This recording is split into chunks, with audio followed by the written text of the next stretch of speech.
I don't see how we can make bigger enemies. To be offended or frightened of everything. So you've become like the sort of Tony Scarface of podcasting.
Happy Wednesday. Welcome to the morning show. Glad to have you here. The crew is all in today.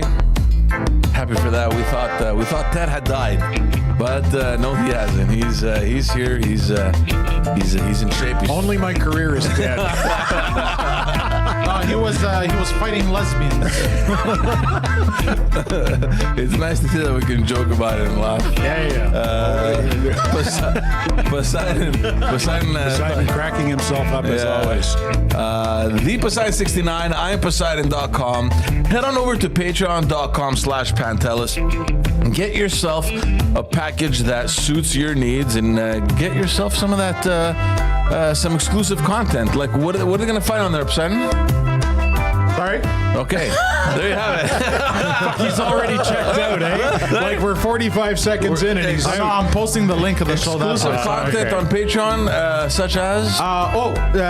You get the intellectuals early, you get Frenchcast early, you get Pantelis podcast early. You also get Pantelis' gay sex tapes. What else? Those gay sex tapes are worth exactly. Whatever it is. They're worth the bang for your buck, as they say. Ted Bird is back in, ladies and gentlemen. And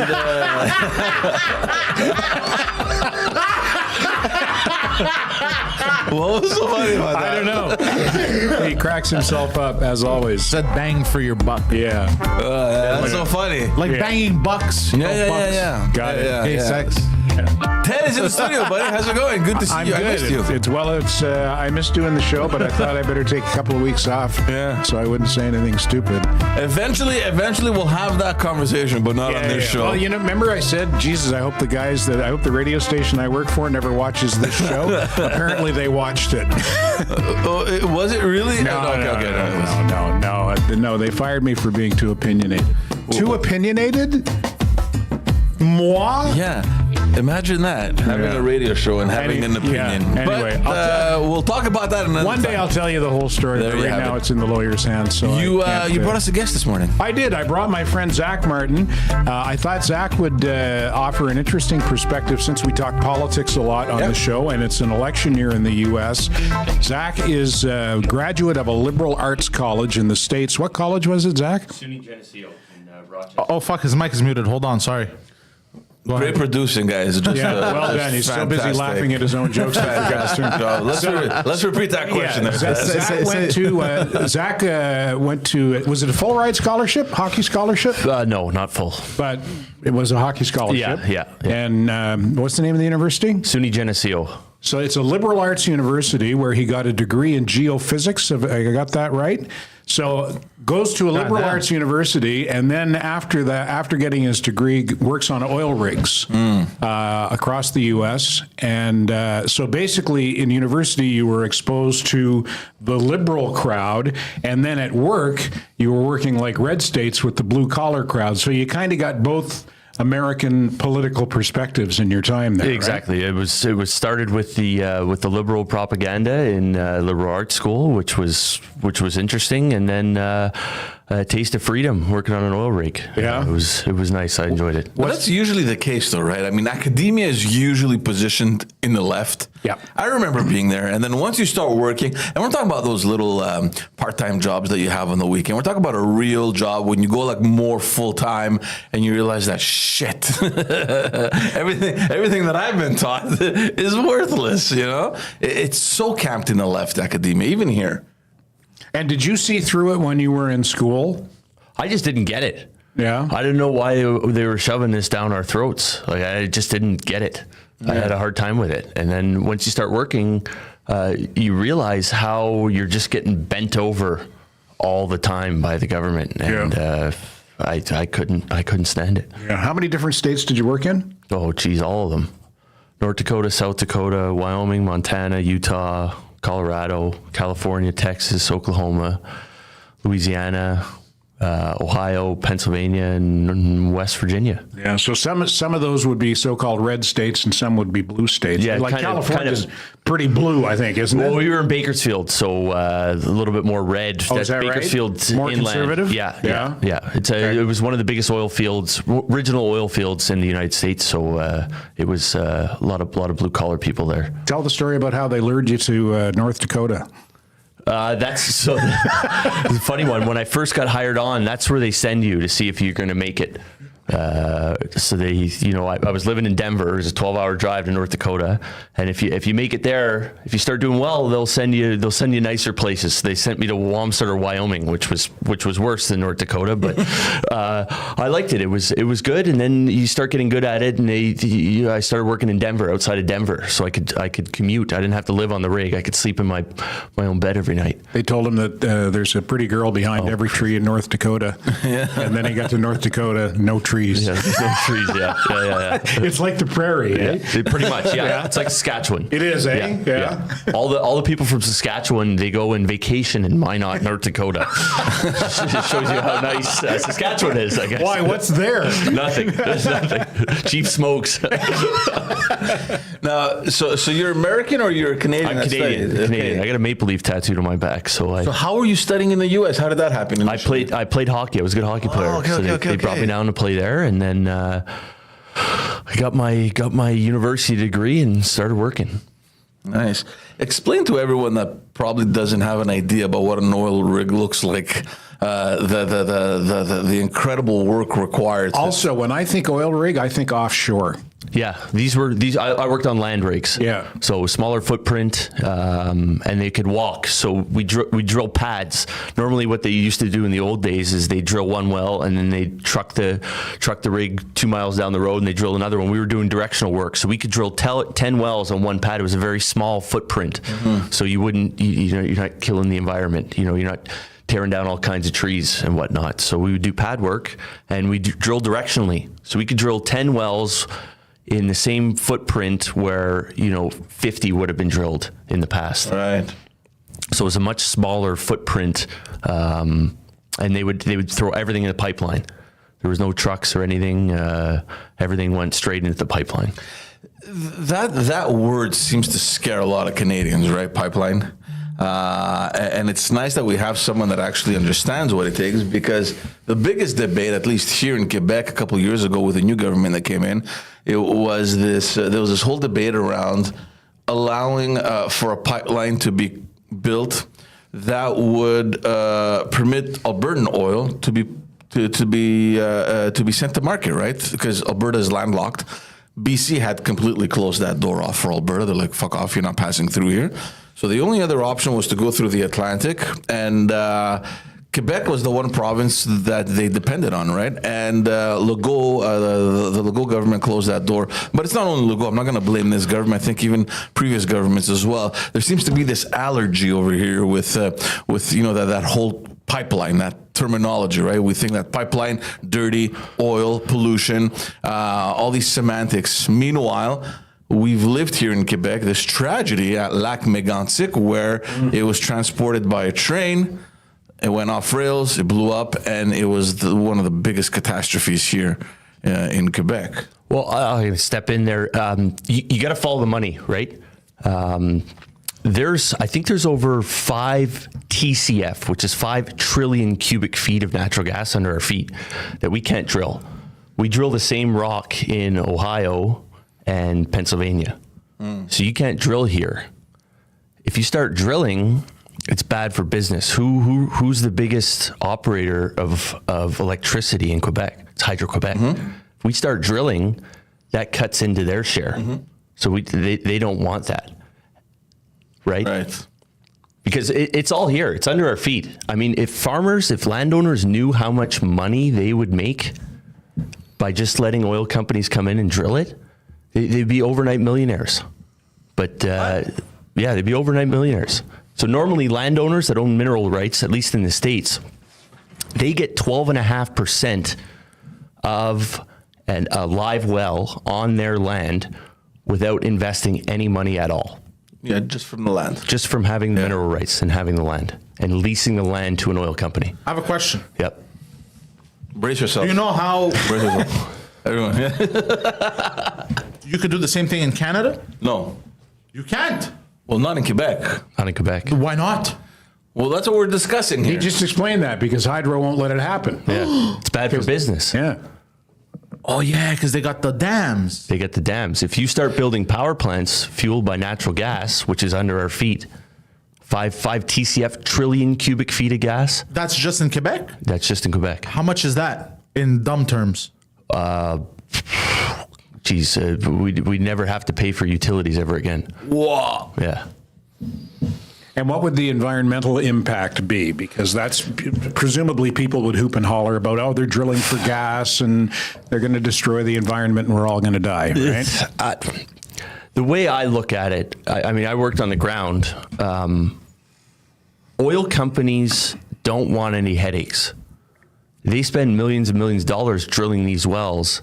They want to make as much money as possible. They don't want to go around cleaning everything up. So they do everything properly. They're cement jobs. They run cement bond logs on them, everything. They want as much money going into that pipeline and spending as little money as possible cleaning anything up. So they do everything by the book. I don't know why there's this stigma of oil companies are destroying the world. They're not. You don't suppose it could be leftist propaganda, do you? I don't know. What about Ontario? There's some oil around Windsor, I believe. Sarnia. There's a pipeline that goes to, which one is it?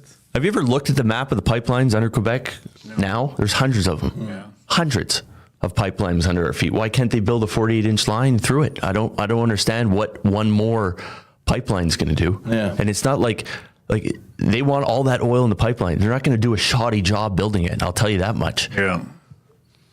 Now, when we're talking about digging over here in Quebec, is it oil? Is it natural gas? What kind of natural resources do we have? Hold on. Sorry, I cut you off, George, because I'm a little bit confused. So if I buy my own land, right, and it's like, I don't know, 15 acres, right, and I discover that there's oil under my land and it's in Quebec, I cannot have an oil company come and drill, even though it's my land. Yeah.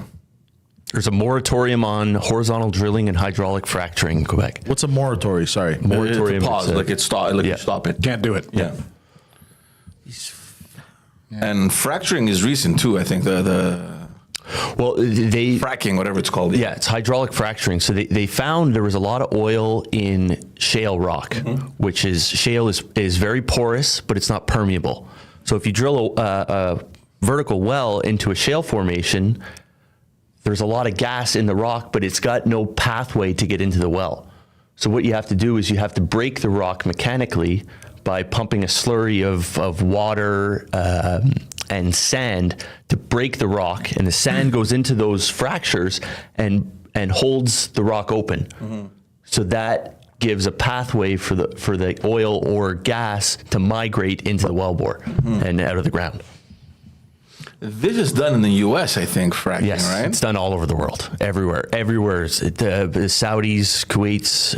This was a Kuwaitis, big yeah. debate here in Quebec. I remember we were in government when this was happening. Between 2008 and 2012, this was the big debate about fracking in the St. Lawrence. It was under the river, I believe. There was an island They were doing it on an Anticosti, yeah. is where they were doing it, and they were concerned about the aquifers. Right. And these formations are so far underground, and they run casing strings. So you drill 2 or 3 different diameter holes. You drill a surface hole, 17.5-inch hole into bedrock. Then you run a casing string in a cement job to cement the well off so that anything only comes out of the hole you're drilling. And then you drill 12.25 down to below the water table, case and cement that off. And you run a cement bond log on it to make sure your cement job's good. Then you drill 8.75 down to your kickoff point, run casing and cement that. And then you run your production hole, which is about, 8.5-inch, maybe 7-inch, 6-inch. And then you run a liner with another cement job. So you got four sleeves of casing and 4 cement jobs protecting the aquifer, the groundwater, and the surface so that oil can only flow through the wellbore. It's not going up the backside. It's not leaking into anything. What's the danger? Is the danger that as soon as you find it, there's a risk that it's not well controlled initially before all that securing is done? The danger of what? Like a leak or anything happening? Environmental damage. Yeah, they're basically they're worried about oil getting into groundwater is what they are, because it's not going to blow out. There's so many procedures to follow to make sure the well doesn't blow out and there's a fire. You run high mud weight, you manage pressure drilling. There's all kinds of stuff you can do to mitigate the well blowing out. You got a blow preventer on the surface. It's very, very rare that it does happen. Yeah. I was going to say that it's happened. I mean, we've seen natural disasters and the catastrophe that can cause. But I'm imagining now, that technology is so advanced that, like you're saying, the examples of any catastrophe happening are so little compared to the success that this industry has had. Exactly. These oil companies, they don't want any problems. It's everything they do is overkill. Right. To mitigate these problems, and when they do happen, it's a problem. It's an accident. Yeah. It's not like they're trying to circumvent any safety regulations. I don't think anyone is worried that some damage is going to happen on purpose. The problem is that if ever there is an accident, what are the consequences of it, right? And what's the spillover that can have on either the environment or anything else, right? I think that's the fear. The big issue though now, and there's all this discussion happening the last maybe 1 or 2 years about our hydroelectricity, where we don't have enough on the grid to guarantee that in the future, with all the electric cars being pumped into the market and everything else, that there's going to be enough to be able to offer. So there's a big issue. Enough electricity. Yeah. Electricity it's not a resource, like a finite resource, right? Like oil, electricity you generate, right? Yeah. Well, the advantage that Quebec has, and maybe you can validate this because you obviously know much more than we do. It's renewable because it's made by water. So as long as there's running water in our dams, you're going to be able to produce electricity. The problem is the levels of energy that you can produce aren't enough with the demand that keeps growing. And there was even a suggestion, I think, recently about repurposing the old nuclear plants in Quebec, because this is the discussion right now. What are we doing? Just yesterday, the minister of Fitzgibbon, who's in charge of natural resources, was talking about getting people to reduce the amount of energy that they use. So I don't know, like at night, turn everything off. Or they're trying to find like these weird. I thought we did that in the 70s. Are we doing that again? Yeah, these weird formulas on saving energy so that we can keep more in the grid. Which I don't know. I mean, you come over to my house, my wife still has the heated floors up at 30. I'm like, babe, summer's around the corner. No, I like my feet warm. It just, because I would like him to explain it again, but for dummies. If I show you an image of how this works, because I feel like this is actually really interesting, because I always wondered how. That's a good one. That's a good one? Yeah.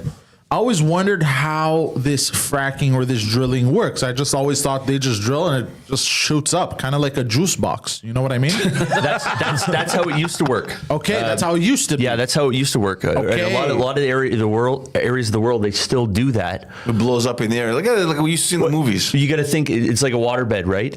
And you drill a hole into a waterbed, and we got our four fat asses sitting on the waterbed. That water is going to shoot out that one little hole. But now, like I said, a lot of the reservoirs are shale reservoirs. They don't have that. They don't have that pressure because the gas or oil doesn't have the ability to flow into the well.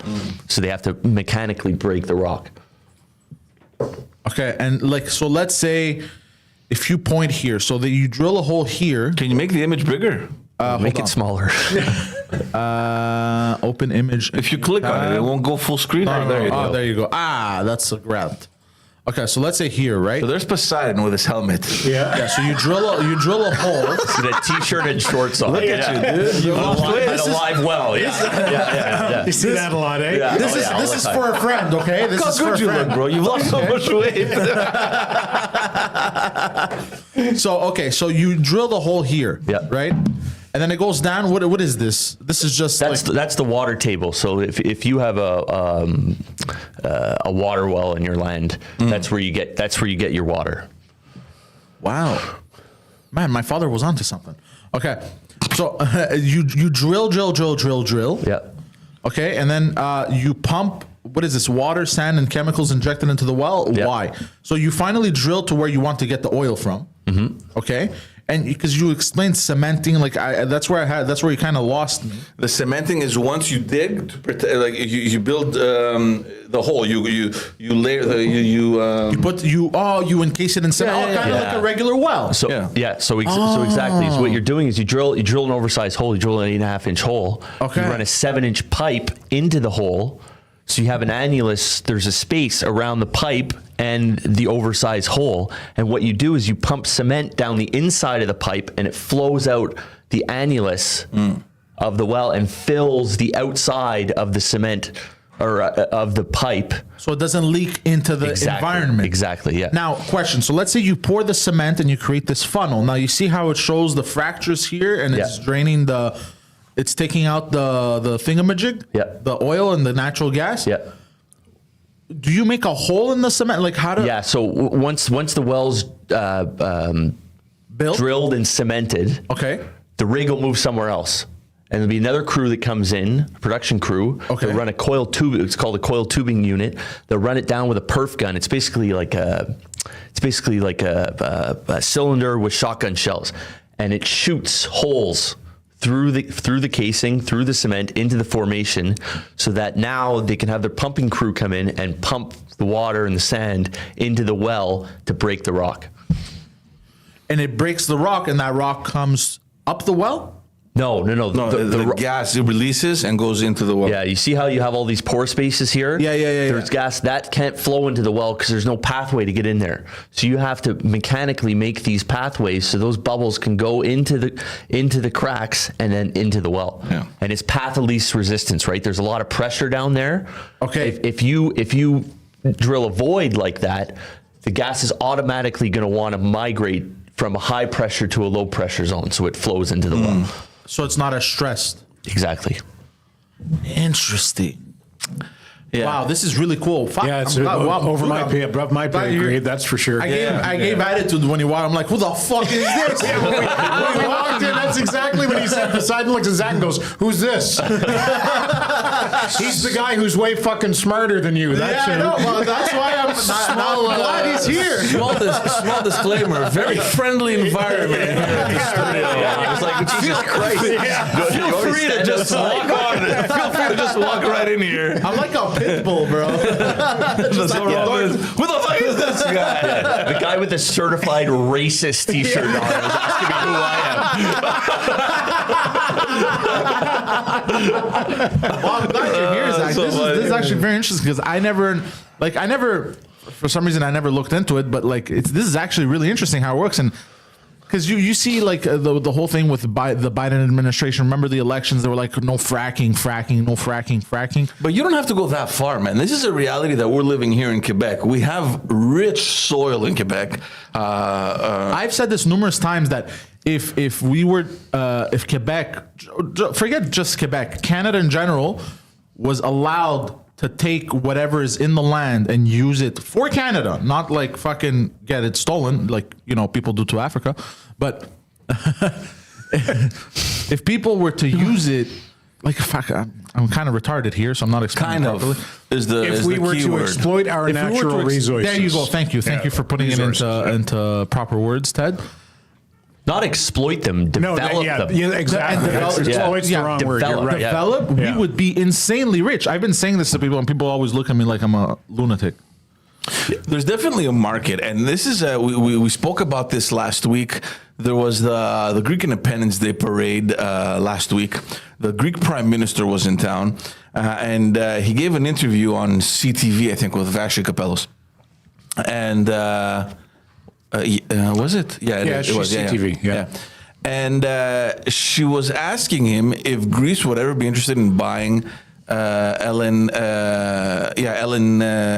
from Canada, liquefied natural gas, which has also been stopped. Right? There was a project. It was actually the Legault government that put a stop to the LNG pipelines crossing through Quebec as well. And the interest is there. I mean, this is a country that is desperate right now for energy, given what happened in Europe with the war between Ukraine and Russia, where pretty much 90% of European countries depended on Russia for gas and electricity. So there's this effort from Greece and other countries to become like this natural resource hub that will be able to provide Europe with energy, and the interest was there. And that created a little bit of an issue there, because that whole entire weekend he was with Justin Trudeau. They were doing all these events together, and he kind of, laced into him right off the bat. As soon as he arrived, he gave that interview. He's like, for sure, Greece would be interested. We'd love to have it. And I mean, that's obviously a discussion that we need to have with Canada, because Justin Trudeau has closed the door. Let's remind everyone, when the war first happened between Russia and Ukraine, I think it was the German chancellor that came to Canada seeking alternative ways of getting energy to Europe, and Canada closed the door to the LNG, and he went and bought it from Mexico. So I don't know what the fuck our problem is, but when we have all these natural resources, our problem, it's our prime minister that we can get to market, and that brings me to Alberta, because I feel bad for Alberta. Alberta is this landlocked country, mind you. I don't know if it's still in place, but Albertans never paid taxes, because they didn't have to. That's how rich that province was. I wanted to bring that up. Texas, there's no state tax. There you have it. Wyoming, there's no state tax. They don't, imagine not paying QST on everything. Yeah, on your paycheck. Because QST is basically twice what GST is. Exactly. Is it not? Imagine not paying QST or your QST on your paycheck. Imagine that. Yeah. That's what people in Texas and Wyoming have. But also in Texas, because they develop their resources, mining and oil and gas. But in Texas, they also don't pay federal tax, from what I hear. No, they don't pay state tax. Everyone pays state tax. Everyone pays federal tax. What about Florida? Because I heard the same thing, federal tax. Okay, that's what I said to people. But I had people come up, because I work in tourism. I had people come up from Florida and Texas and say they don't pay any tax. No. No, they pay federal. They pay federal tax, and it doesn't even, like Florida, for example. I don't know why they don't pay state tax, but Texas, Wyoming, I think Montana might be the same way. They don't pay state tax because they develop their natural resources. Right. Nevada doesn't pay state taxes. Nevada, because they have gaming, the gambling, and Florida has cocaine. Okay, yeah, okay, that's why. Okay, yes, the legal cocaine industry. The government is all in on that. Yeah. Zach, I remember you saying that the oil industry changed overnight with the 2020 American election, and that's part of the reason you got out of it. Have I got that right? Yes, sir. Yeah. The week after the 2020 election, they cut our pay 50%. Cut our pay in half. Oh shit! Because they knew what was coming in terms of policy changes with Biden versus Trump. They do not fuck around. Yeah. I mean, you got to think those offshore rigs, they rent them for about $500,000 a day. That's just to rent the rig. You got to think about your other ancillary costs. Is like it's through the roof. Land rigs, they probably spend about $100,000 to $150,000 a day on drilling. Wow. That doesn't include completions crew. That doesn't include pipelines. It doesn't include refining. These guys spend a lot of money. And when they have a regime that comes in and says they want to end oil and gas exploration, it's bad for business. They'll wait another 4 years. They don't care. They'll sit on their production that they have.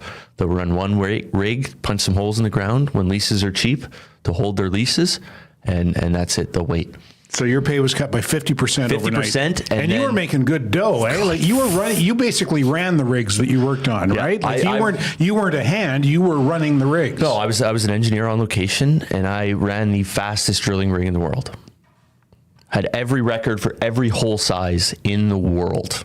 People call me from all over. The fucking Wayne Gretzky of directional drilling. Yeah. Seriously. They cut it 50%, and then I think it was Christmas Eve they cut it another 20%. Jesus. And this is all around This is all over. the entire industry. Yeah. Well, U.S. land. Yeah. U.S. Overseas. There's no regulatory over. There's no.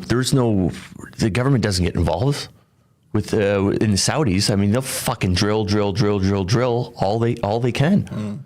Because people are going to buy. If we stop drilling here, we're going to buy the oil from someone else. Yeah. It's not like people aren't driving their cars anymore because we stopped drilling for oil. We're going to import it and we're going to pay for it. Yeah. When we have it here under our feet. This is for anyone interested on my French podcast. I had Luc Lavoie, a journalist, a very well-known journalist on TVA LCN, and he was the deputy chief of staff to Brian Mulroney. So that's why we brought him in, because of the whole death after Mr. Mulroney died. Exactly. Yeah. So just we can talk a little bit about how that was, and the conversation led to Poilievre and the conservative government, and he brought the conversation to his whole position on oil and Alberta. And he's like, listen, man, we're fucking dumb here in Canada because we have the natural resources. We can't understand that there's a big difference between exploring what we have on the ground and polluting. They think that by exploring it and the pipelines, you are participating in the pollution, which has nothing to do one with the other, absolutely nothing to do with the other one. And not only that, we know that we still need it. But we buy it from Venezuela, we buy it from Saudi Arabia, regimes that probably don't match the values that we have here or that we want to respect. Meanwhile, you have something sitting in our yard and it's doing nothing. So we need it. It goes back to what you're saying. If you're going to buy it anyway, why don't you fucking produce it, and it's going to cost you less money than to import it from elsewhere, until you don't need it at all. And then from that point on, do whatever you want. Do, hydroelectricity, do whatever you want, But as long as you need it and you have it, why aren't you exploiting it, right? So that was the exact same argument that he had. Because of monopolies. I don't know what it is. No, because listen, man. Well, think about it. It's the same reason why who was it, Verizon? Or what American company was going to come into Canada? It was Verizon. It was Verizon. Yeah. And then the big three. Oh, yeah, Bell. It was Telus, Bell. Rogers. Yeah. Came in and they were like, "Oh, this shouldn't be happening." Oh, no, they blocked them. Yeah, they blocked them. Yeah, they blocked them. The same reason we're not doing this shit is because of Hydro. Hydro's blocking all this shit. Look, Hydro.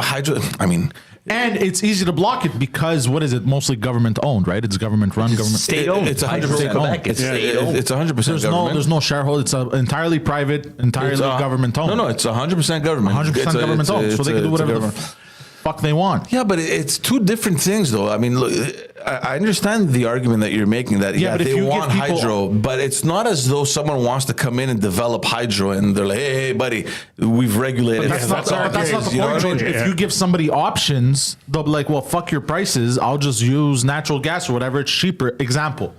You know what I mean? To heat my home. Why doesn't the fucking Quebec government develop a state-owned oil and gas company and develop them themselves? Yeah. Why? Like, I don't understand why they can't.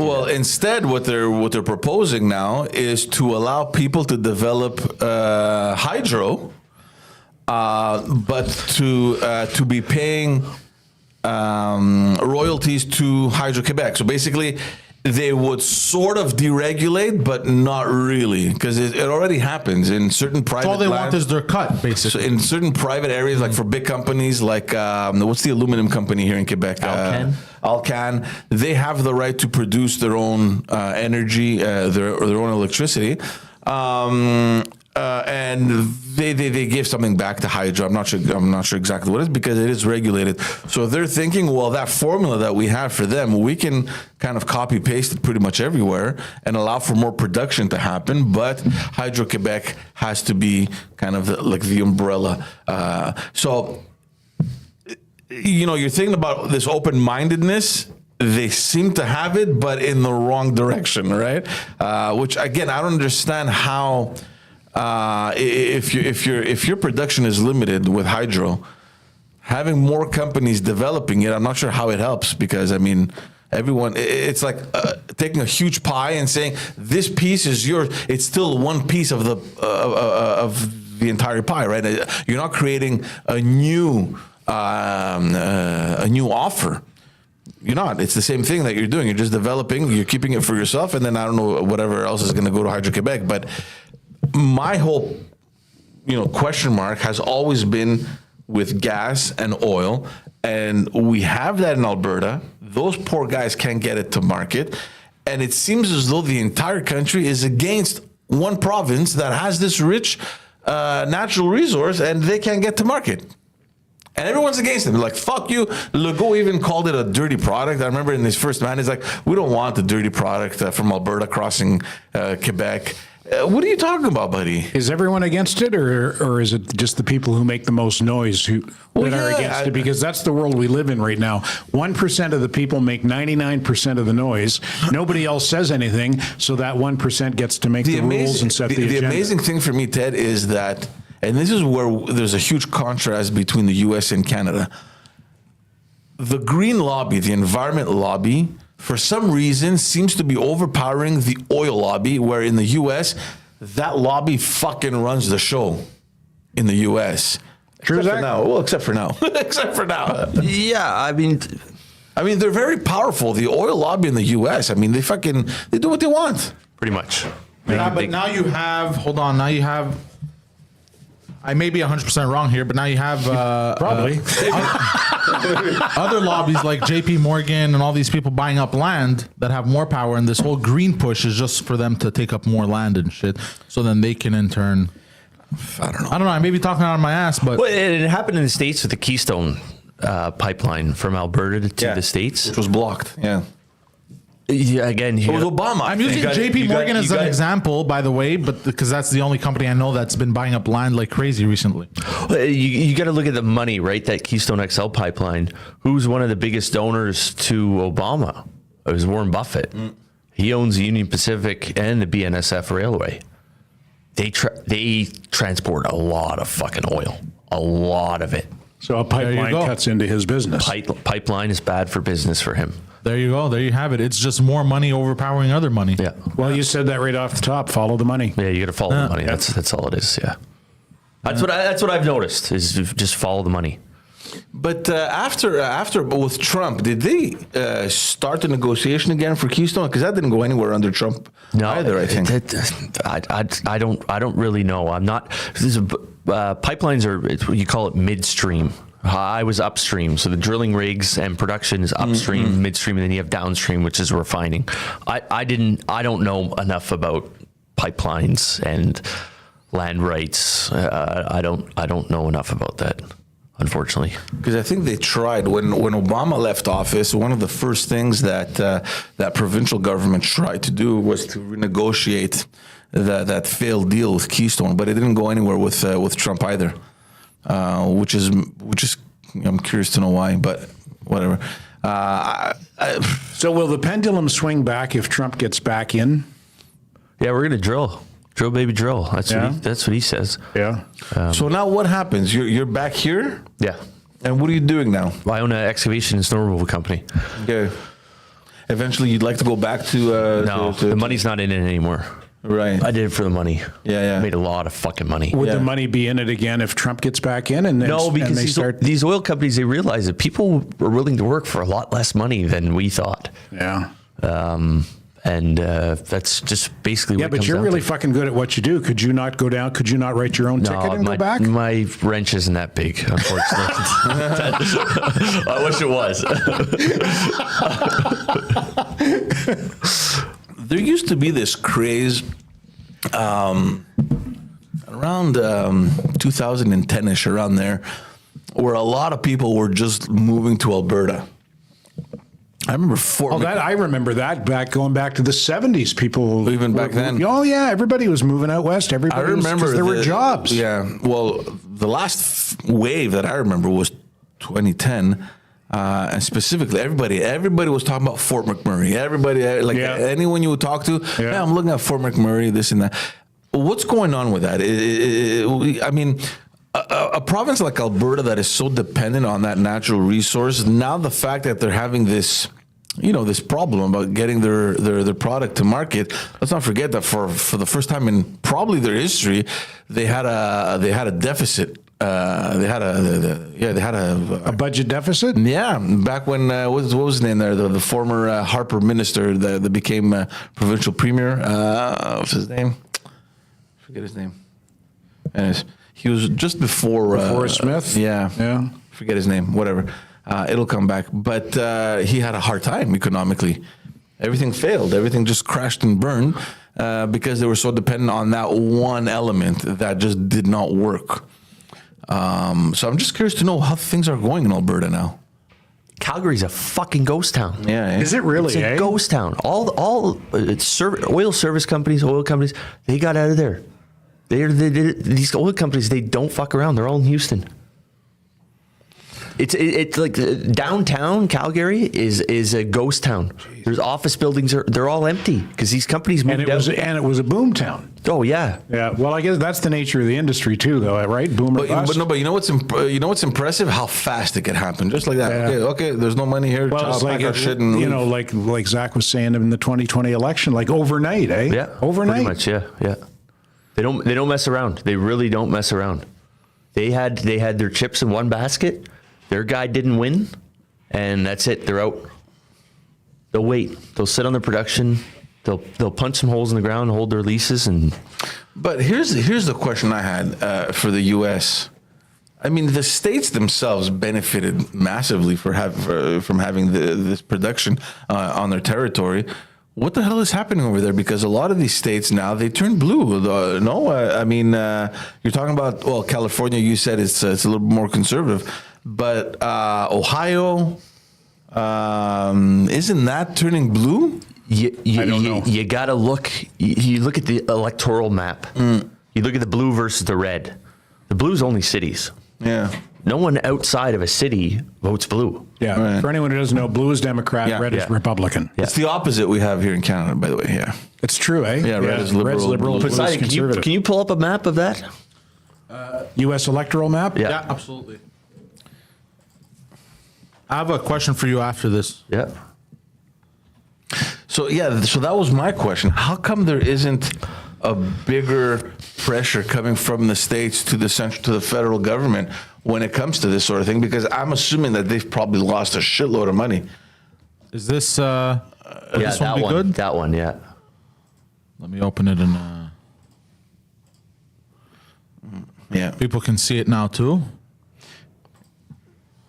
So Bakersfield's in here. Yeah. That's Okay. red. But the coast where it's populated is all blue. Yeah. let's look at Nevada.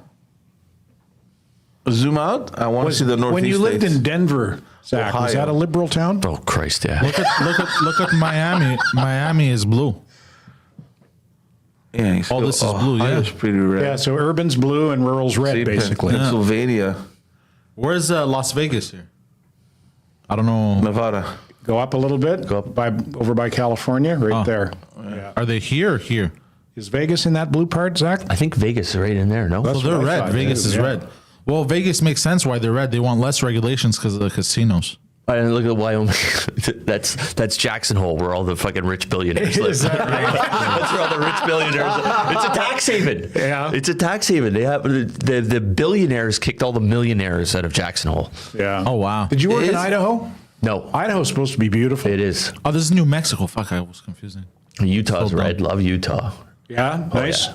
Beautiful, beautiful. A lot of Mormons. Yeah. Is this where Houston is? So this is all, you know. This is Texas. That's Texas. So this is Corpus, and it's along the Mexico border. Right. Why do you think they're voting blue? Yeah. Let them in. Yeah. Let them in. You know. Goddamn. Yeah, there's Houston there. That's blue because it's, you know. Where's Austin? I think up here. Yeah. That high? The People's Republic of Austin. It's supposed to be a pretty cool town, though. It is a cool town, but Yeah. yeah. I'm surprised by this. This is Mississippi, right? Yeah. Yeah, I'm surprised by this. Is it because it? Doesn't the river go down there? Yeah, that's All that's the Mississippi coming down from here. Yeah, all those boat casinos. Riverboat gambling. Riverboat. Yeah. Yeah. Yeah, because you're allowed to operate a casino on the water, but not on land. Yeah. Oklahoma looks pretty red. All red, eh? It's all red. Yeah. And Kansas, except for that one little spot. One little in the spot. corner, yeah. Yeah, That's where. They put these are the urban areas. when you see okay. when you see all these little blue spots, that's where the state puts all What their. city would that be in Kansas? Oh, I don't know.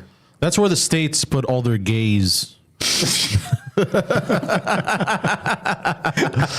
look at West Virginia, all red. Love it. You worked there, eh? I loved West Virginia. You did, eh? Guns in my truck. Yeah. Fuck, it was the best. I loved it.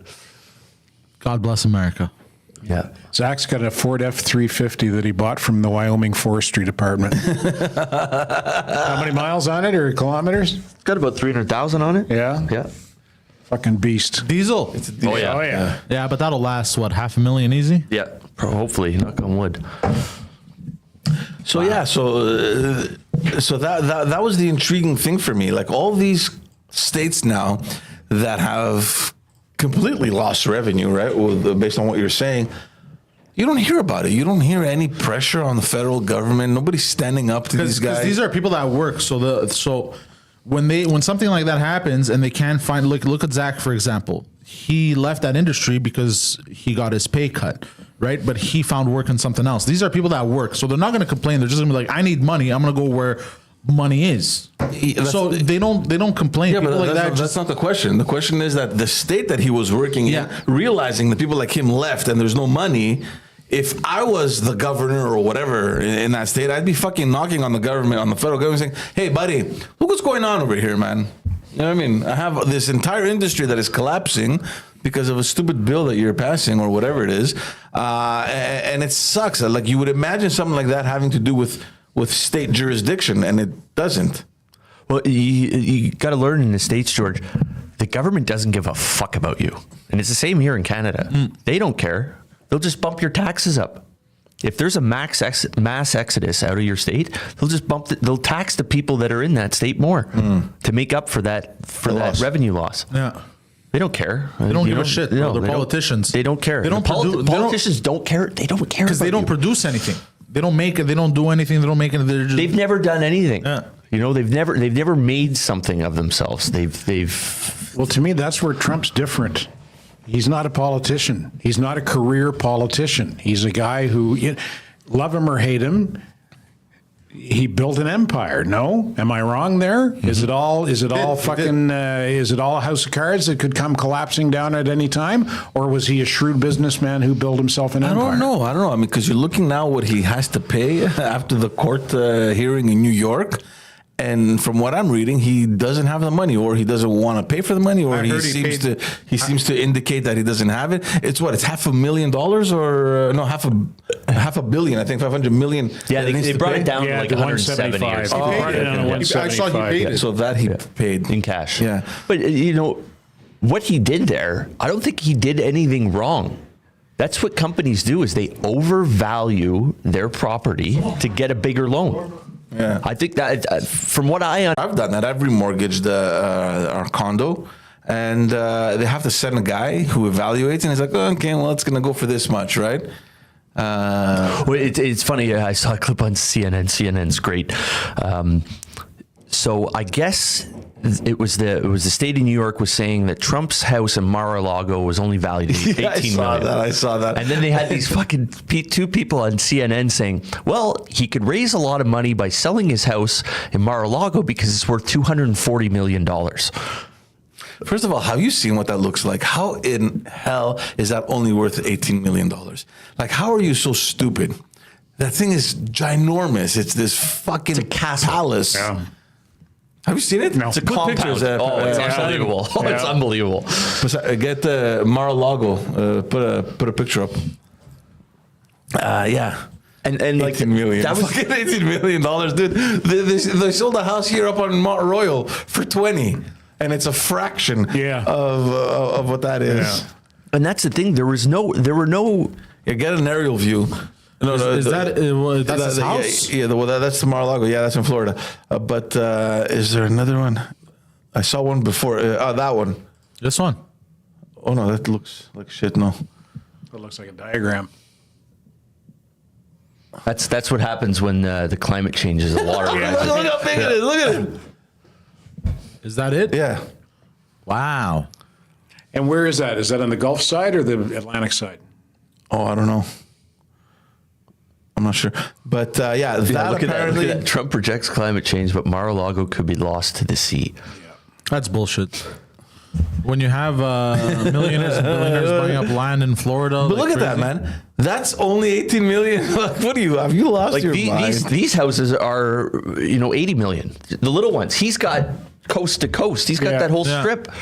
You know what's crazy? You know Obama that was advocating about climate change and like rising sea levels and everything? After his presidency, he bought property in Florida. No, with Martha's Vineyard, didn't he? The vineyard. Yeah. Vineyard. So hold on. Right bro. on the water.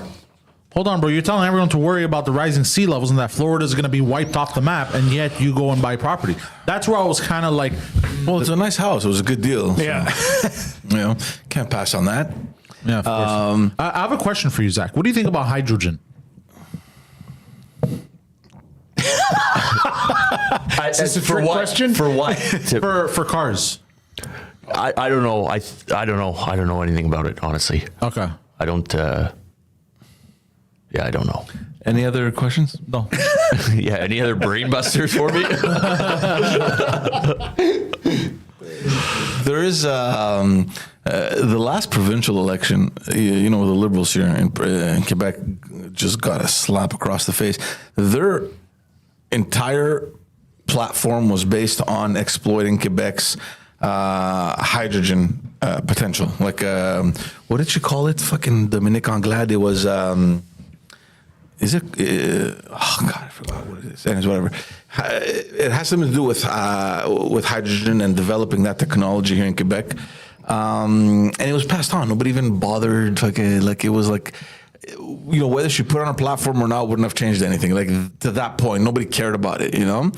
And I think there is a huge potential for it. I mean, I think that, and especially Quebec, I mean, we have huge reservoirs over here. So I don't know, man. See, for me, the intriguing thing about the times that we're living in right now, it is so fucking polarized that any argument you want to believe in, you'll find it.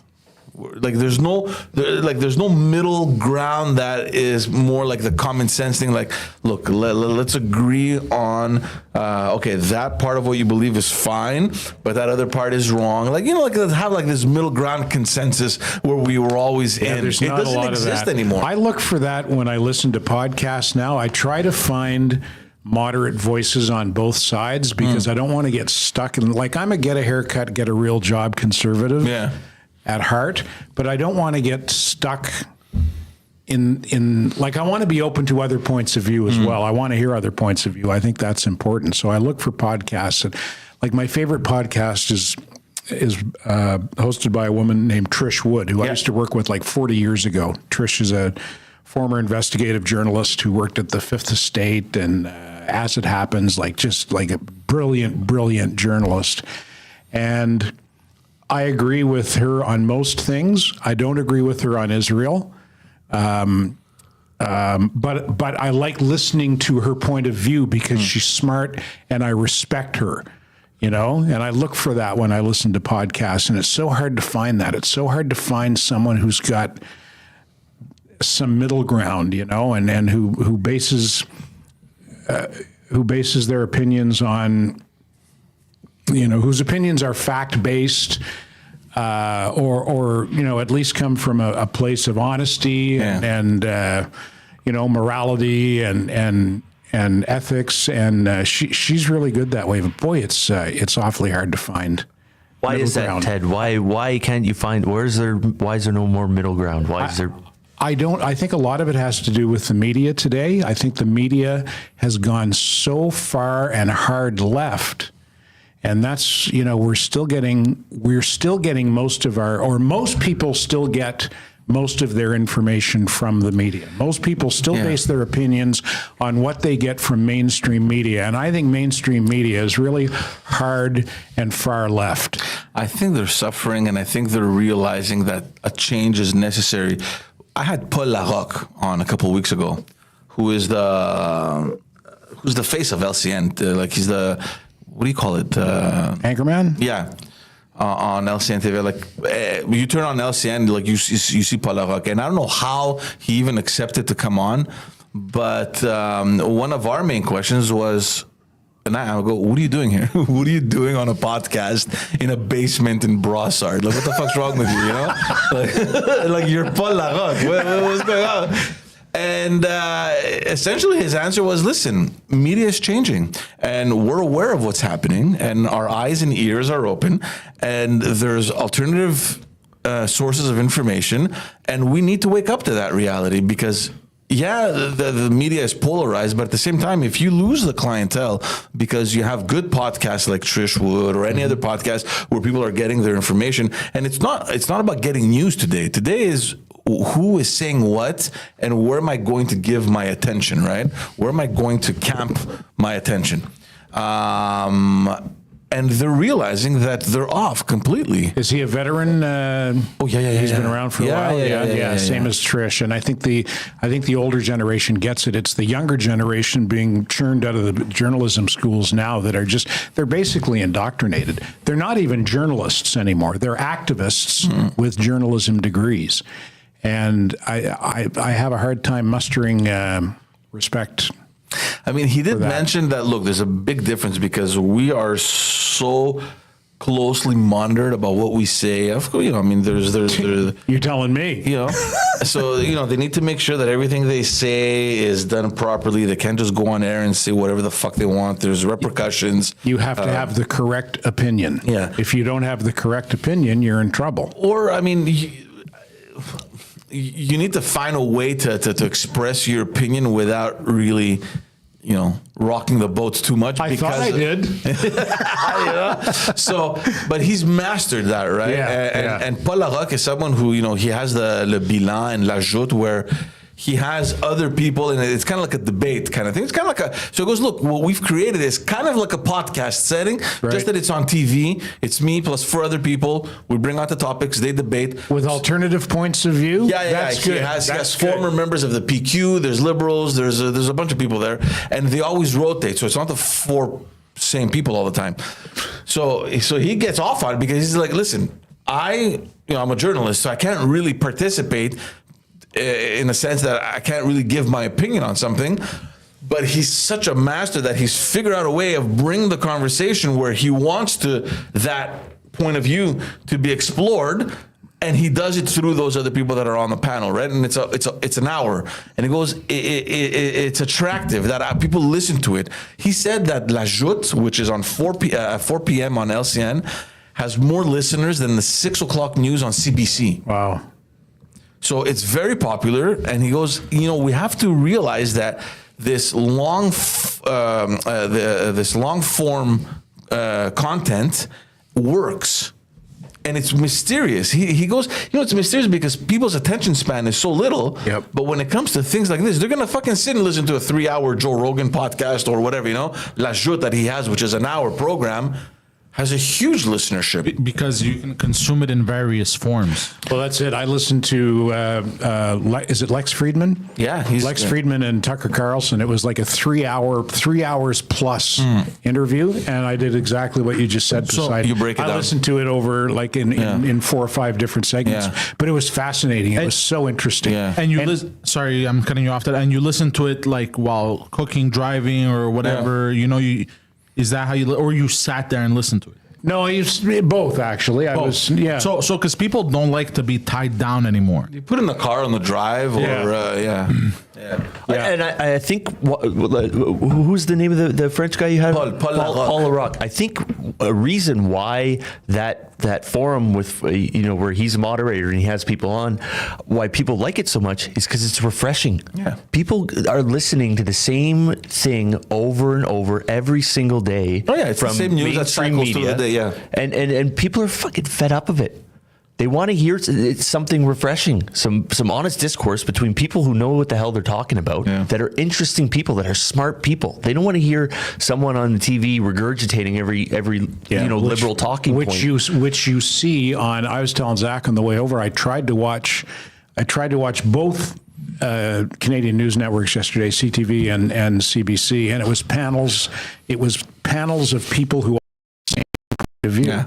They all shared the same opinion. That's not interesting or compelling at all. When I listen to Trish's podcast, her guests are unfailingly fascinating. Yeah. Her guests, and it's always, I liken it to being at a party and eavesdropping on the smartest people in the room. That's it. Yeah.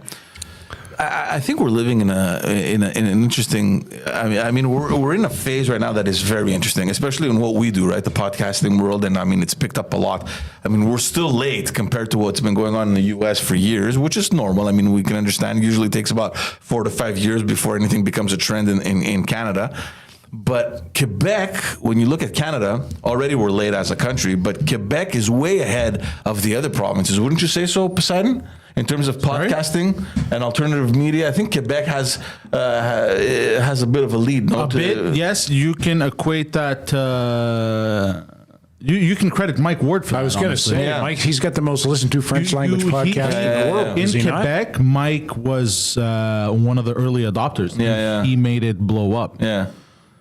So we have a bit of a lead here compared to the rest of the country, and I think we're at that crossroad right now where something is gonna happen. I don't know. We're getting a lot of attention from those guys at LCN. Like, they're fucking watching us. They're replaying our clips. Your podcast. They're replaying our clips on fucking TV. Yeah. That's fantastic. That's great for you It was guys. awesome. Did you? I don't know if I said it to you. There was this whole scandal that broke out with Pascal Bérubé, from the PQ. From being on your show. You told me about it. Yeah. It was fucking incredible. Yeah. So they're listening. They're paying attention to what's going on. Whatever happened with that? Did it blow over? Yeah, it took about a week and then it died out. Yeah. But he got threats, man. He was getting calls. He got the SQ involved and everything. Yeah. And what was the nature of it again? He came on, He's XPQ, right? No, he's there. He's a current sitting M&A. He's one of the longest sitting M&As at the National Assembly. And essentially, we just brought the conversation, because they're friends with Legault. Pascal Bérubé's entrance into politics was working for Legault when he was a PQ minister. Yeah. And, the whole thing was like, oh, you guys are friends. How do you feel now? Getting up and you're criticizing the government, you're looking across the floor and it's your friend, it's your buddy. You know what I mean? Yeah. It's the guy that taught you everything you know. So that whole conversation went on and on about, the relationship they still have, and it's still, very friendly. And of the 1,000 examples that he could have used to illustrate, that collegiality and the bond that they have, he fucking says an example during COVID where he messaged him. He was like, I'm in Montreal. He's like, hey, what are you doing? Come by the office. I'll bring a bottle of wine. And it's like, when he's saying that, I'm thinking, I don't have an issue. I was thinking about it. I'm like, fuck it, man. Okay. Yeah, I'm like, it's Pascal Bérubé. Nothing fucking happens to this guy anyway.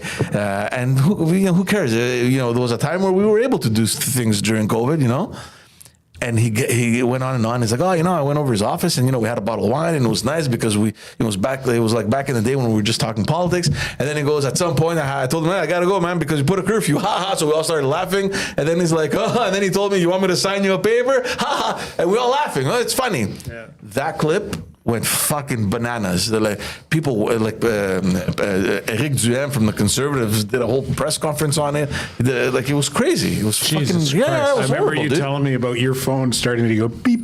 Yeah. Beep, beep, beep, beep, beep. No, but all that to say, because the other guy, Salim, that I do it with, he's much more connected to the media guys. Right.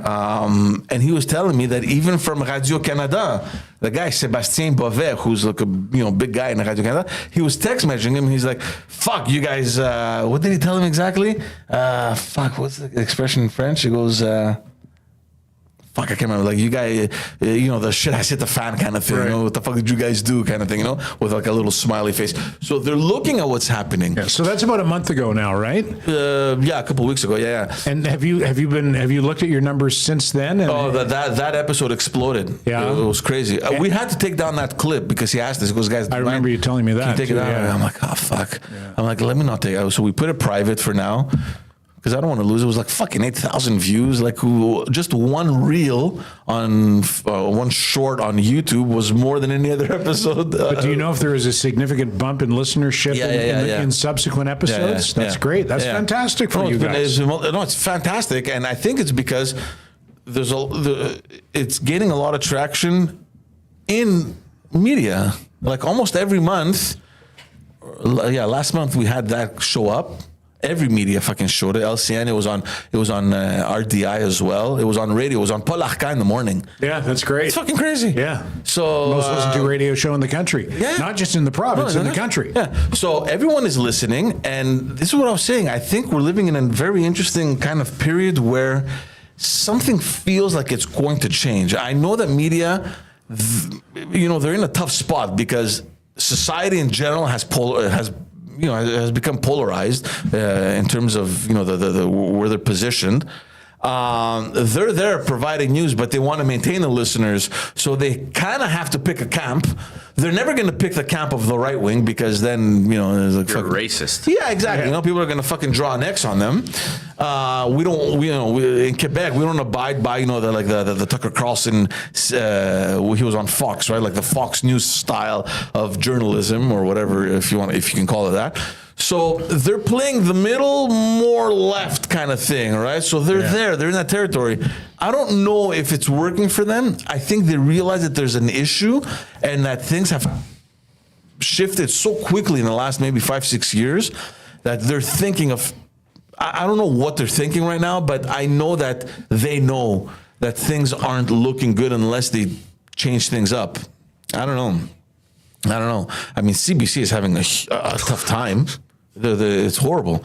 They're not renewing the contract, right? Of what's her face? You're talking English language CBC? The CEO there or whatever her name was. Oh, the one who lives in New York? Catherine Tate. Yeah, who lives in New York and runs the CBC. Yeah, so she's not coming back, I think, next year. I think her contract ends this year. She won't be back next year. It was funny, it was April Fool's, 2 days ago, and I saw a tweet somewhere where it said, the government has appointed Pierre-Carl Pelado as the next CEO of CBC. Oh, yeah. It was so fucking funny. But I think we're lucky because Quebec media is different. It's a different beast than the rest of Canada. It is. Yeah, it's a whole different media ecosphere here. Yeah, and Quebec's got its own star system. Yeah. There are huge stars. Like you mentioned Paul Arcand outside of Quebec, and people will go, nobody knows who he is. Yeah. And here he's huge. Yeah, like I say, most listened to radio program. I'm curious to see what he's going to do because he's retiring now in June, right? I don't know when, but I know he's retiring. June. And is it Lagacé who's going to take his place? I don't like Patrick Lagacé. I never did. But all this to say, and I'm hearing rumors that Paul Arcand may be going into the podcasting, like to have, because obviously he's not going to be doing He'd every fucking day. kill it in podcasting. Look what Tucker Carlson's got more people Yeah. who listen to his podcast or watch his videos on Twitter Wow. than ever watched him Fox on never Fox. Fox would never Yeah. even dream of getting those No, numbers. Christ. And I'm telling you, that Lex Friedman interview, say what you want about Tucker Carlson, and I know people think he's a right-wing lunatic. There's blah, blah, blah. something interesting about Lex Friedman because I don't know if you know who Lex Friedman is. He's Big podcaster, yeah. He's so boring and I monotonous. know, but he's so smart. fucking interesting. Yeah, exactly. He's smart, It's but so he's mysterious to But me. that interview with Tucker Carlson's fucking brilliant. Yeah. You know, whether you agree with him or not, he's a smart fucking guy. He's a really smart guy. And the people who hate him always go, yeah, what about the time Jon Stewart owned him on Crossfire on CNN? You mean that one time 30 years ago that Jon Stewart got the better of him for 5 minutes? I think I told you, Jon Stewart did another bit. Well, you know, when he went to Russia, when Tucker Carlson went to Russia and interviewed Putin, he did a whole other bit about, he took a bunch of his clips and he's so good. Jon Stewart is so funny. Jon Stewart's good, yeah. He has a bone to pick, well, obviously, with Tucker Carlson. He destroyed him. And it was funny. It was just so fucking funny. Because, Tucker Carlson was saying, he went to that supermarket and he's like, things are so cheap here. Look at this. I did the whole grocery and he fucking destroyed him. He's like, yeah, dumb. You're in fucking Russia. The value of the dollar is so fucking different. No wonder. But it was so funny. And, it's just classic Jon Stewart style. If anybody finds that clip, man, it's so fucking funny. And just the fact that it's Jon Stewart again, it's like the comeback. It's like, I'm back and I'm going after Tucker Carlson again. What, is he still trying to dine out on that one fucking moment from 1990? But it wasn't that. It's new. This is now. So he went. So after 30 years, he's got a new bit to go after Tucker Carlson on? All I'm saying is that it was funny. I know you like Tucker Carlson. Funny's funny. I'll give you that. Yeah. I'm sure you'd appreciate it. It was so fucking funny. So Zach, what's up with the industry now? I mean, how do you see it? You've decided now you're done with it. You're not going to go back. But in terms of that industry itself, I mean, what's going to happen? We need oil. Yeah. We're going to keep drilling. If it's not us, if it's not the Americans, it's going to be the Russians, it's going to be the Saudis, it's going to be the Venezuelans, it's going to be... Is there a tide that's going to change at all, you think? Or No, we need oil. Yeah. Honestly. You spoke earlier about not having enough electricity here in Quebec. Yeah. I mean, how old's not only not having enough electricity, how old's the grid here? How old's the infrastructure? Yeah. It's from the 70s, no? probably earlier. Yeah. But I mean, it's not the same like it was back in the 70s. But that whole discussion now about creating new energy and providing, I think they mentioned 5,000 kilometers of lines. And it goes, it's impossible. Like, how are you even going to do that? If it's going to cost $780 million for a new roof for the Big O, imagine how much it'll cost to overhaul the hydro grid. I think that's what the Quebec government's so worried about, is bringing other people in to produce energy. Is the same thing happened with Elon Musk and SpaceX. Yeah. Someone's going to come in and they're going to realize someone can do it a lot fucking cheaper than we can. And better. Yeah. Like NASA, I mean, how much were their rocket program was? I don't even. They had an empty blank check. They now use his rockets, right? They're better engineered and they're fraction of the price. Yeah. I think that's what the Quebec government's so scared about. Someone coming in and realizing, fuck, they can do it a lot better than we can for a lot less money. That's a state-run. Yeah, that's bad for the state, but is that not good for the rest of us? It's good for the consumer, but the government doesn't. They don't care. Yeah, everything is so protected over here, right? I mean, this regulation that we have here in Quebec, especially on that. The last major project was Jean Charest. It was the Plan Nord. I don't know if you remember the Plan Nord. There was over $80 billion worth of investments to develop the north of Quebec, natural resource exploitation. Everything was set up, roads, huge infrastructure projects up in the north, a huge plan to develop that whole area. He had gone all over the world. He had brought in foreign investments. It was crazy. Everyone was looking forward to that. And in 2012, loses the election. The PQ comes in. The only thing left to do in that whole puzzle, the last piece was to negotiate the formula for the return. So let's say you come in and you exploit whatever, natural resources. How much of it comes to Quebec? How much of it do you keep? Like it was just the money thing. Yeah, it was the redevance they call, so the returns. And they fucked that up.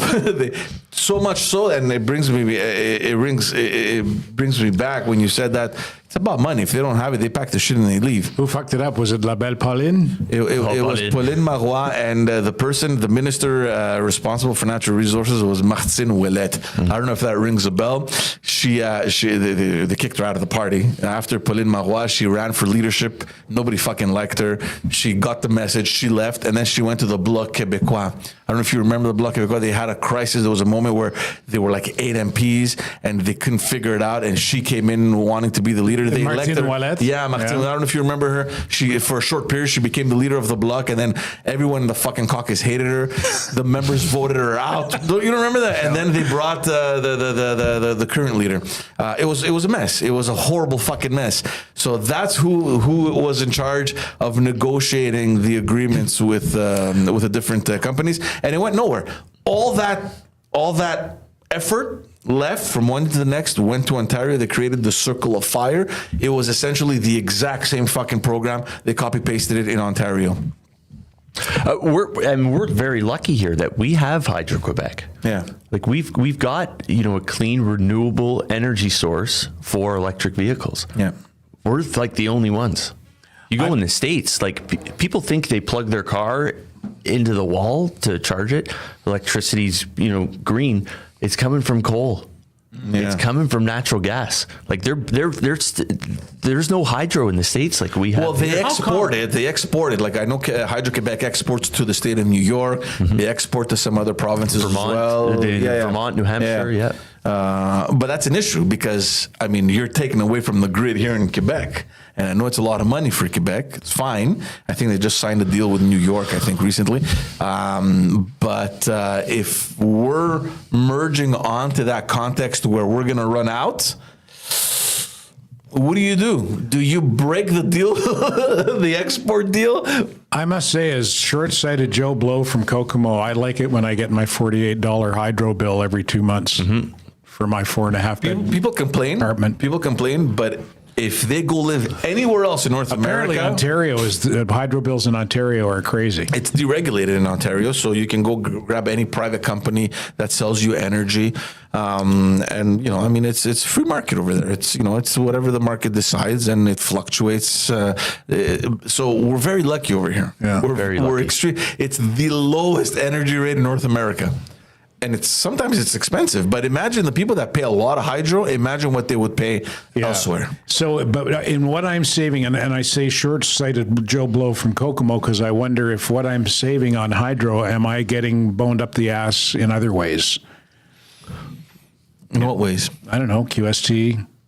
Well, look, the advantage of having 100% regulation on energy here in Quebec is that, one, the government of Quebec can give directives to the Agence de l'Énergie. So they're the ones that put the price, right? So they can come out and say, listen, because it's government owned, right? So they go, listen, you cannot increase more than 1.5% or 2% or whatever it is, right? The Régie de l'Énergie. And they usually abide by what the government tells them. Okay, so there's that. And secondly, you are a shareholder of Hydro-Quebec. That's what it means. So the return that you're getting, it's not in your pocket, you're not getting cash, but you are getting whatever it is, 40 cents now, or it's not coming out of your pocket. Yeah. Okay. It's not going in, but it's not coming out. What are we paying? It's 40 cents the kilowatt hour. I don't know. I just know I have a 4.5 apartment, and I think every 2 months I get a bill for like $48 to $52. It's nothing. Yeah. It's nothing. So, on that front, we should just shut the fuck up and not complain. Yeah. Honestly, we just don't complain, Yeah. But I don't know. I'd love to see our province kind of develop and grow, and especially if we have that richness in our soil. Man, fuck. Can you imagine being in a situation where... And it's not just natural gas and oil. We have all sorts of minerals. What can we exploit here in Quebec, given the soil that we have? We don't have oil, do we? It's just natural gas mostly? It depends because It depends what we have, like, because you can drill a well, it'll be gas underground, and it come to the surface, and they call it condensate. So the gas condenses into a liquid, Okay. and that's high dollar stuff. Yeah. It's really, really, they call it sweet. It doesn't take a lot to refine. It's pretty pure stuff. I think there's uranium in Quebec. We have, hold on. These are not all of them, but we have copper, graphite, niobium, which apparently is very difficult to find. But in terms of energy, Zinc, yeah. cobalt, nickel, titanium, and lithium. And what was the other? Yeah, lithium is huge, especially for the battery. For batteries, yeah. eh? Yeah. What was the one you mentioned? Sorry. Condensate. Oh, No, the material. uranium. Uranium. I don't know. I know there's asbestos in Quebec. We can't really use that anymore. Yeah. There's a town called asbestos, not far from true, here. eh? That's right. No, Yeah. they changed their name recently. Did they? Yeah. We have uranium. Yeah. We have uranium as well. Hey, check out what asbestos is called now. They changed their name, the city. Yeah, Quebec City, asbestos. They changed their name recently. I think it was like last year or 2 years ago. It was the funniest shit ever. Poor them. So what do they use Val uranium? des Sources. Is that what it's called now? Yeah, Val des Valley Sources. of the Springs. Was that the old asbestos? Yeah, formerly known as asbestos. Yeah, I'm seeing the pictures of the mine. Yeah, poor them. So what do they use uranium for besides nuclear weapons and ammunition casing? What else can you use it for? Nuclear-fired power plants. Yeah. I think that's about it. Yeah, nuclear power plants, nuclear reactors Yeah. that run naval It's a ships fuel. and submarines. Yeah, it's a fuel. Yeah. Can you explain the liquefied natural gas? How do they liquefy? Like, what's the process? I think they just pressurize it They pressurize it. because your propane tank, that's under pressure. Propane's a gas. Yeah. But as soon as you put it under pressure, it condenses into a liquid. Right. And when you release that pressure, it turns into a gas. That's how it burns. So is that the danger? It's the I don't pressure. know. I don't know much about Yeah. LNG. Like I said, Because they stopped everything, and it feels to me that we have natural gas. It's called natural. Like, what is the danger? And it's a renewable source of energy, right? Natural gas. not renewable, but it burns a lot cleaner than coal does. Okay. It burns pretty damn clean. But that's the issue. You can't put it in a car because it's under pressure. If you get in an accident, that fucking thing will blow. You're talking about uranium? No, LNG, like liquefied natural gas. Yeah. It'd be like a 1978 Pinto. Yeah.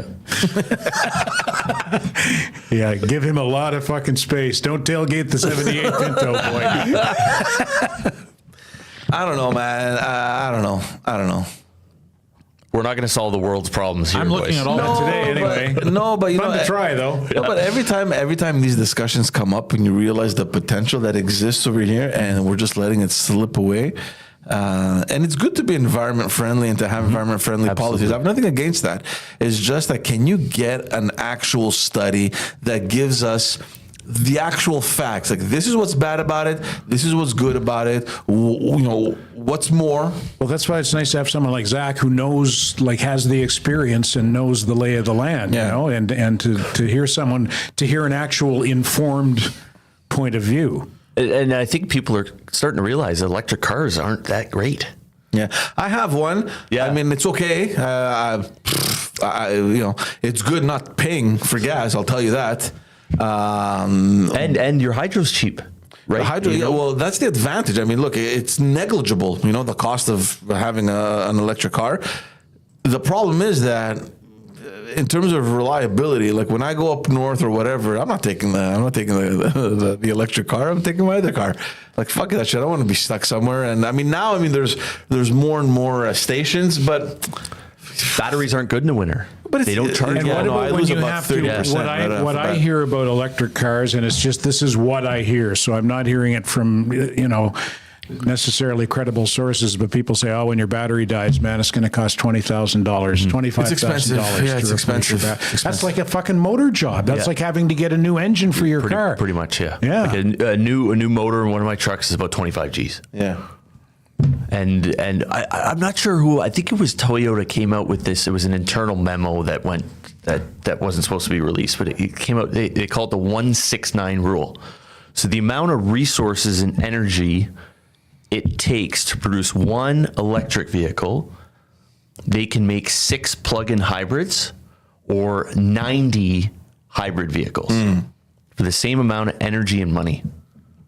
Yeah. That's not very sustainable. No, I don't like, I mean, you gotta think, I don't know if you've ever seen a lithium mine. It's pretty dirty fucking business. Yeah. And all that ore is put on a ship, burning bunker fuel. God knows how many gallons of bunker fuel over to India where it's refined. There's no regulatory environmental oversight in India whatsoever. It gets refined, put into batteries, and it's shipped to China, where there's no regulatory environmental oversight whatsoever. In China, where it's built into a car and it's shipped to California. Like there's a filthy fucking process to produce this car to make you feel like you're saving the environment. How many gallons of diesel are those mining trucks going through? How many? I don't know if you know what bunker fuel is. It's basically just oil that they burn. That's what all these large ships are. Yeah, that's what they're burning. There's no emissions control on those things. Yeah. There's no regulatory environmental oversight in China or India. I used to drive a 1967 F100. That thing's done less to the environment in 50 years than your electric car has before it's driven a mile. Yeah. You know? Yeah. I don't know. I think what's going to happen with the electric cars is they're going to take all the tech that they push, because the thing is about electric cars, they were able to get very creative with the tech in the cars, right? Because they didn't really have anything holding them back and stuff. They had carte blanche, right? I think what's going to happen is they're going to take that tech and apply it to everyday cars and make them more efficient and blah, blah, blah. And I think hydrogen is going to have a big role to play in the future. And I think because of hydrogen, we may There's already some prototypes, I think, no? With there is the Mirai, the Toyota Mirai, but that's just hydrogen. But I'm talking about hydrogen fuel hybrids that are going to bring back big engines like V8s and V10s and stuff like that. That's what I think. But I'm also a dumbass. Look, here's my opinion. When it comes to your pocket, because we put a lot of mileage because of the work we do, and I used to put in like $100 or $120 every 2 days. 2-3 days. It's a lot of money. You know, we used to spend like fucking over, $1,300-$1,400 a month on gas. The fact that that's not there anymore and all you have to do is just plug it at home, you're laughing, right? But yeah, I don't know, man. There's a different feeling about driving, my Volvo rather than driving the little electric vehicle, Yeah, Zach and I have a friend who's got a 2017 or 2018 Ford Mustang 6-speed manual, and he's done all kinds of aftermarket exhaust and chip. Compare that to my Mach-E. He let me drive it the other day. Yeah. Holy shit, man.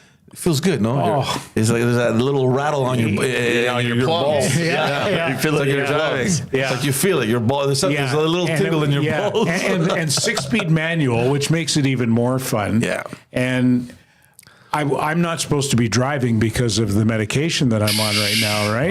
Allegedly. So I couldn't, I only drove it like from Dorval to my place in Point Claire. And I didn't push it. Didn't push it because I didn't want to get pulled over. But I was telling Zach, it was like what I imagine a thoroughbred horse must feel like when it's just fucking straining at the reins, saying, "Let me fucking go." Yeah. You don't get that. I don't think you get that in any electric car, do you? I mean, I know some of them have great takeoff but it's just there's a lot of impressive stuff. Like the tech, like Poseidon was saying, is pretty impressive to see what they can do. But I mean, you came in my Mustang. I thought there's an option. There's an option that I put on where they recreated the sound, which you barely hear, but it's only for the people inside the car. Outside, they still hear an electric vehicle. It's like turning an exhaust, having an exhaust note on your radio. So you turn on the option, basically this, and you hear.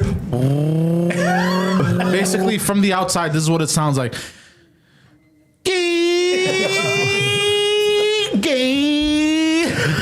Oh, jeez. Yeah. So there you go. But Mike's 600 horsepower Mustang. How do you think the exhaust note sounds on that bad boy? Give you a goddamn hard on. Yeah. With his 2017 or 2018. And I forget how much he said he spent on his exhaust system, but it was a lot. And he wanted to put a supercharger on it that would have cost $25,000. And the guy he went to get the supercharger said no, because Mike's a truck driver. and he said, "You're a truck driver. You can't afford to lose the points that you would lose if I put a supercharger in your car. I'm not going to do it." The guy cost himself $25,000 in business as a favor to Mike because he didn't want him to lose points, lose your because points. then he wouldn't be able to work because he's a truck driver. Yeah. 25 grand for a super. What kind of supercharger was he getting? How big was it? I don't Jesus know. fucking Christ! Basically, it's another engine they put on the top of your engine. It's like a 1.5 liter extra engine. Yeah, So that would have basically turned it into a NASCAR. pretty much. But there's smaller ones too, no? Like he could have gotten one for like half the price. Well, anyway, whatever. But that's the one he wanted. Yeah, it's easy enough. It would be easy enough for him to lose his license with that car as it is. Never mind putting a supercharger on it. Ah, jeez. Yeah, but it was fun. I liked it. Had a little chub. Guys, it's past 11:30. Well, we started late, so There you have it. We're not going to complain. Thank you all for tuning in. Appreciate you. Ted is back, ladies and gentlemen. Eventually, we'll have that conversation everybody has like been this, dying to hear. But not today. Fucking Poseidon. Go follow this guy, the Poseidon69. I'm Poseidon.com. He's trying to grow his YouTube channel as well. So go and support the certified racist over there. Like this page, Pantelis Comedy YouTube channel. Subscribe. It's growing phenomenally. So a lot of good stuff being pumped out of here. And if you want, go head over to patreon.com/Pantelis. Find yourself a package and get some exclusive content. Ted Bird over here. Zach Martin. Zach, We're gonna get to Zach before that. The Standing By podcast. Yes. Almost there, guys. we're in the Almost studio. there. We're in the studio next week, and so we should have a new episode out within the next 3 weeks. There you have it. You can check me out at Politiquement Parlant if you know or understand French. Zach, it was a pleasure to meet you and to have you on.